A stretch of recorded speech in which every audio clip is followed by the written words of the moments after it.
وہ سماج میں اپنے بچوں کو بہتر تعلیم دے سکتا ہے, صحت کی سہولیات وغیرہ وغیرہ, بہت ساری وہ چیزیں خرید سکتا ہے جو کہ اس کو ایک غریب آدمی کے اوپر رکھتی, تو سماج میں وہ برابر نہیں ہے. تو اس کو مارکس کہتا ہے کہ یہ پارشل ریولوشن ہے, پولیٹیکل ریولوشن ہے, پالیٹکس میں ڈیموکریٹائزیشن ہے, مگر سماج میں, معیشت میں کوئی ڈیموکریٹائزیشن نہیں ہے.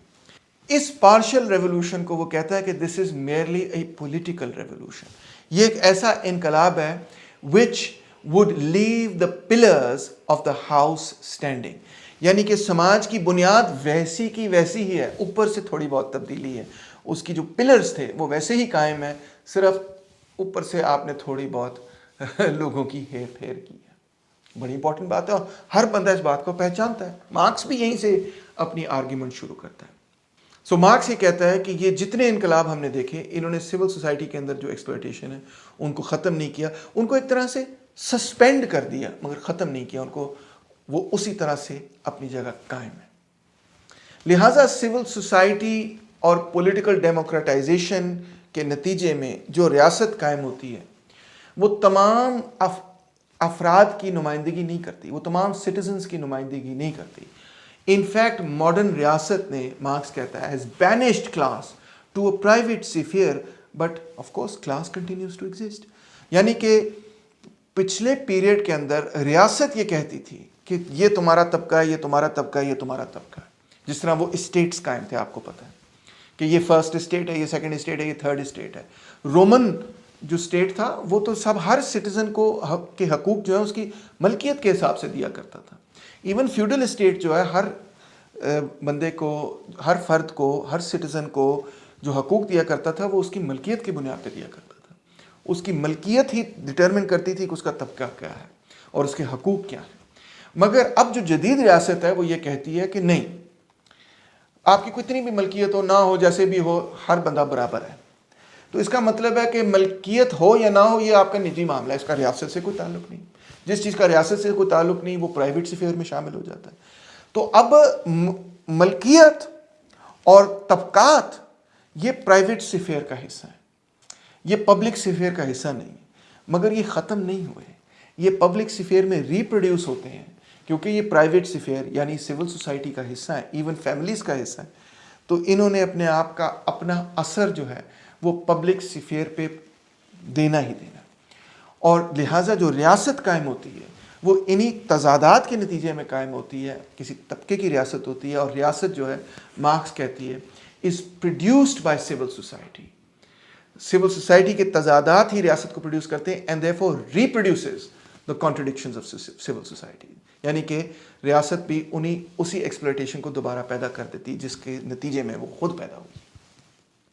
اور انسانی آزادی, ہیومن ایمانسپیشن, کارل مارکس یہ کہتا ہے, will only be completed when the separation of state and society is eliminated.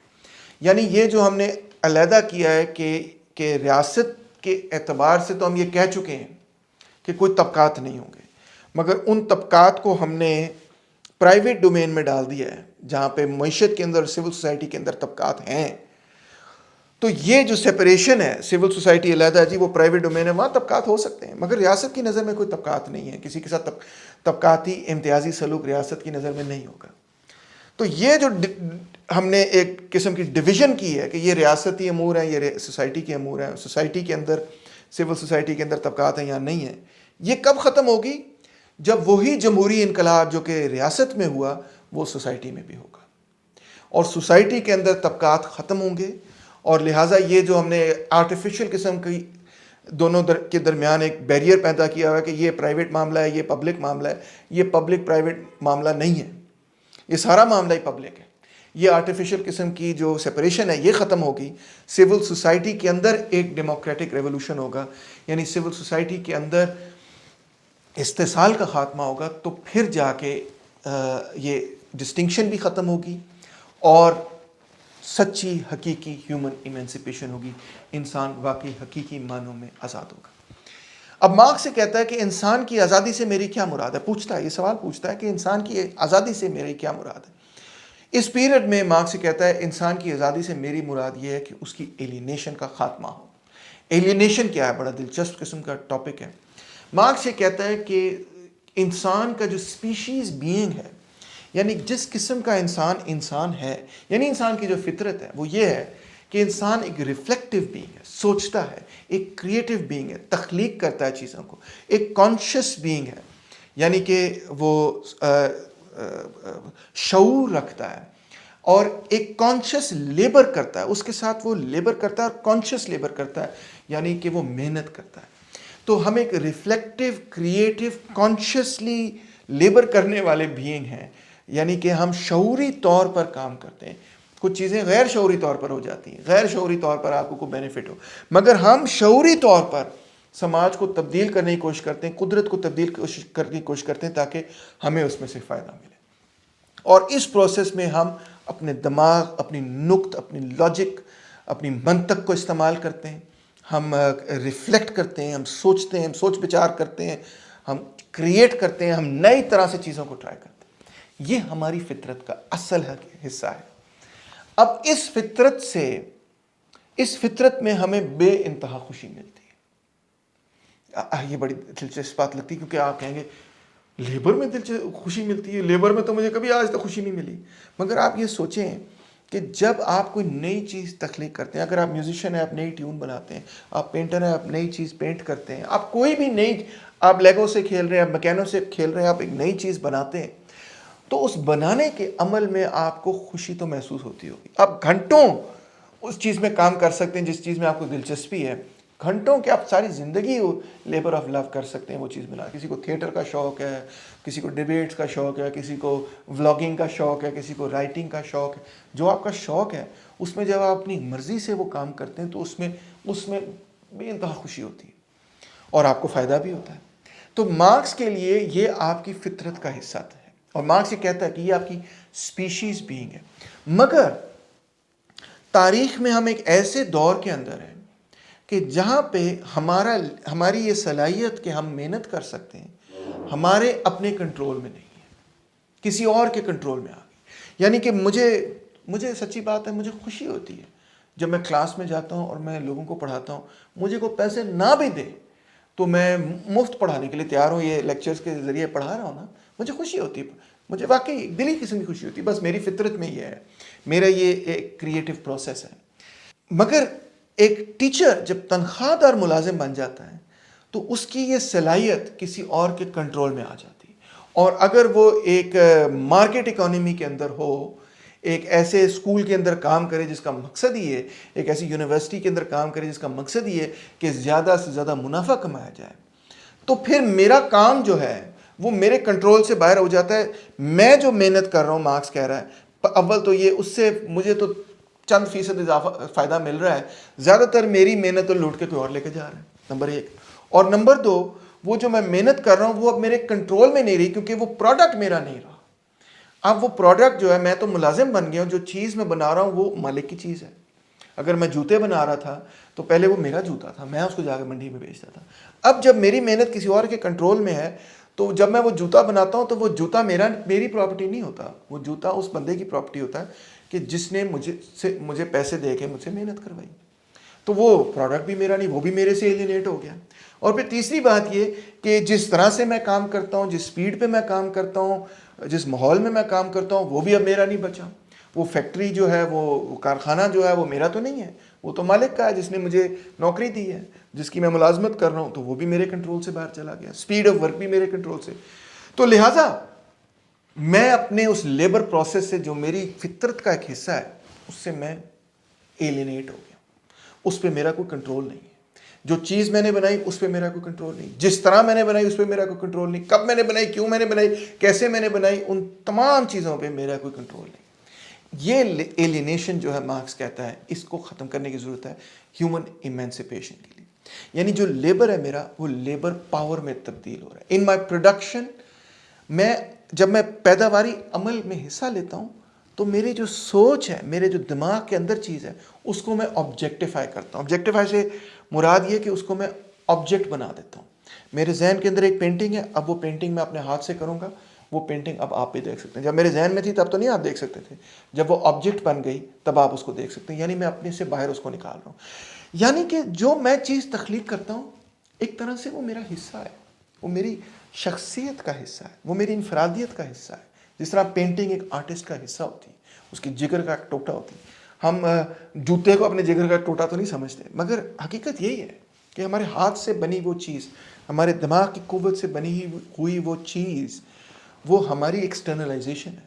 مگر جب وہ ہمارے کنٹرول میں نہیں ہے، جب وہ ایکٹیویٹی ہمارے کنٹرول میں نہیں ہے، تو پھر اس کا مطلب ہے کہ وہ ہم اس سے ایلینیٹڈ ہیں. اور پھر کیونکہ ہم اس سے ایلینیٹڈ ہیں، اس چیز سے بھی ایلینیٹڈ ہیں، اس پروسیس میں بھی ایلینیٹڈ ہیں، تو پھر ہمارے لیے لیبر کا پروسیس، لیبر کا محنت کا جو پروسیس ہے، وہ ہمارے لیے ایک مصیبت بن جاتا ہے، ایک تکلیف دہ عمل بن جاتا ہے، ایک انتہائی ایسا عمل بن جاتا ہے جس سے ہمیں خوشی نہیں محسوس ہوتی، ہمیں افسوس ہوتا ہے، ہمیں دکھ ہوتا ہے. ہم ایسے محسوس کرتے ہیں کہ ہماری زندگی ہمارے سے جا رہی ہے، ہم زندگی جی نہیں رہے، ہمارے سے زندگی کھینچی جا رہی ہے، ہمارے سے لائف سک آؤٹ کی جا رہی ہے. آنکھ سے کہتا ہے. اور ہم صرف اس وقت محسوس کرتے ہیں کہ ہم اپنی زندگی جی رہے ہیں جب ہم لیبر نہیں کر رہے ہوتے ہیں، جب ہم فیکٹری سے آزاد ہوتے ہیں، جب ہم اپنے کام سے آزاد ہوتے ہیں. ہم کہتے ہیں ہائے اب ہم خوشی سے کر سکتے ہیں جو ہمارا دل کرتا ہے. اس وقت ہم محسوس کرتے ہیں کہ ہم اپنی زندگی جی رہے ہیں. اور وہ 8 گھنٹے جب ہم کسی اور کے لیے کام کر رہے ہوتے ہیں تو ہم ایسے محسوس کرتے ہیں کہ ہم اپنی زندگی کسی اور کے لیے جی رہے ہیں، اپنے لیے نہیں جی رہے، کیونکہ وہ سارا پیریڈ ایلینیٹڈ لیبر کا. بڑا پاورفل آئیڈیا ہے، بڑی پاورفل کرٹیک ہے. تو سرمایہ داری نظام میں ہم نے ایک دوسرے کو، مارکس کہتا ہے، ٹوٹلی ویلیو لیس کر دیا. کیونکہ ایک ایسے نظام میں جس میں میری آپ سے تعلق، رشتہ، ناتا صرف اس بنیاد پہ ہو کہ آپ کے پاس وہ کون سی چیز ہے جو کہ میرے فائدے کے لیے ہے، تو مارکس کہتا ہے our mutual value is the value of our mutual objects. Man himself is therefore mutually valueless for us. سرمایہ داری نظام ایک ایسا ایتھک پیدا کرتا ہے ہمارے اندر، ایک ایسی سوچ پیدا کرتی کہ ہمارے لیے دوسرا صرف اس غرض سے ہی ضروری ہے، اہم ہے، قابل عزت ہے کہ وہ ہمارے لیے کیا کر سکتا ہے. انسان بطور انسان ہمارے لیے کوئی قدر نہیں رکھتا. اب اس میں بہت سارے ہمارے جو انسانی تعلقات ہیں وہ ٹوٹ جاتے ہیں، تباہ و برباد ہو جاتے ہیں، مروڑے جاتے ہیں، خراب ہو جاتے ہیں، کیونکہ ہم انسان کو اپنے مفادات، اپنے کسی مقصد کے لیے صرف اور صرف as a means to an end استعمال کرنا چاہتے ہیں. جیسا کانٹ کہتا ہے not as an end in itself. ہمارا جو نیچر ہے وہ کرپٹ ہو جاتا ہے اس سے. پراپرٹی جو ہے، مارکس کہتا ہے کہ ہمارے نیچر کو کرپٹ کر دیتی، خراب کر دیتی، توڑ دیتی. ہم دولت کے پیچھے بھاگتے ہیں. ہم اگر کسی سے رشتہ پیدا کرتے ہیں تو اس مقصد سے نہیں کہ اس رشتے سے ہمیں دلی خوشی کیا ہو، ہمیں انسانی طور پہ کیا ملے، مگر ہمارا رشتہ صرف اس لیے قائم ہوتا ہے کہ اس سے ہمیں دولت کتنی مل سکتی ہے. صرف اور صرف ویلیو اور دولت کے پیچھے ہم بھاگنا شروع کر دیتے ہیں. جبکہ ہیگل سول سوسائٹی، غریبوں کے بارے میں ڈسکس کرتا ہے سول سوسائٹی کے نقطہ نظر سے، تو مارکس اس چیز کو بالکل الٹا دیتا ہے اور سول سوسائٹی کو ڈسکس کرتا ہے غریبوں کے نقطہ نظر سے. تو وہ طبقہ جو کہ امیر ہے، مارکس اس کے بارے میں یہ کہتا ہے کہ یہ تو دوسرے لوگوں کی قوت محنت نچوڑ کے زندہ رہ رہا ہے، اور لہٰذا ان کا جو مورل کیریکٹر ہے، ان کی جو کانشیسنس ہے وہ کرپٹ ہوگی. ہم اکثر بات کرتے ہیں آج کل ووک دور میں پریولیج کی بات کرتے ہیں. ہم کہتے ہیں میل پریولیج، ہم کہتے ہیں بورژوا یا کلاس پریولیج کی ہم بات کرتے ہیں. ہم بات کرتے ہیں کہ آپ اگر میجورٹی کمیونٹی سے تو آپ کو اس حوالے سے پریولیج ملتی ہے، وغیرہ وغیرہ. سیکشوالٹی میں آپ کو پریولیج ملتی ہے. تو ہم یہ سمجھتے ہیں کہ پریولیج آپ کو اٹھا دیتی ہے نا سوسائٹی میں. مگر مارکس الٹ بات یہ کہہ رہا ہے کہ وہ جو ملکیتی طبقے سے تعلق رکھتے ہیں ان کے پاس پریولیج ہے، ان کے پاس ایک پاور ہے، ان کے پاس ایک پراپرٹی ہے. مگر دلچسپ بات یہ ہے کہ وہ یہ کہتا ہے مارکس کہ اس پریولیج کے نتیجے میں، اس پراپرٹی کے نتیجے میں آپ کا کردار بہتر نہیں ہوتا بلکہ پہلے سے خراب ہو جاتا ہے. کیونکہ آپ کا جو پورا دائرہ کار ہے، کام کا، زندگی کا، وہ ایک ہی چیز کے پیچھے پڑ جاتا ہے، اور وہ یہ منافع کماؤ، منافع کماؤ، منافع کماؤ، منافع کماؤ، دولت کماؤ، دولت کماؤ.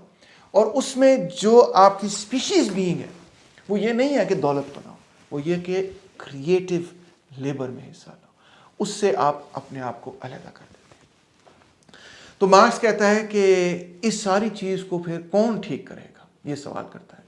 مارکس کہتا ہے اس ساری چیز کو صرف ایک طبقہ ٹھیک کر سکتا ہے جو سول سوسائٹی کے نتیجے میں پیدا ہوا ہے مگر سول سوسائٹی کا حصہ نہیں ہے، کیونکہ اس نے سول سوسائٹی کو توڑنا ہے.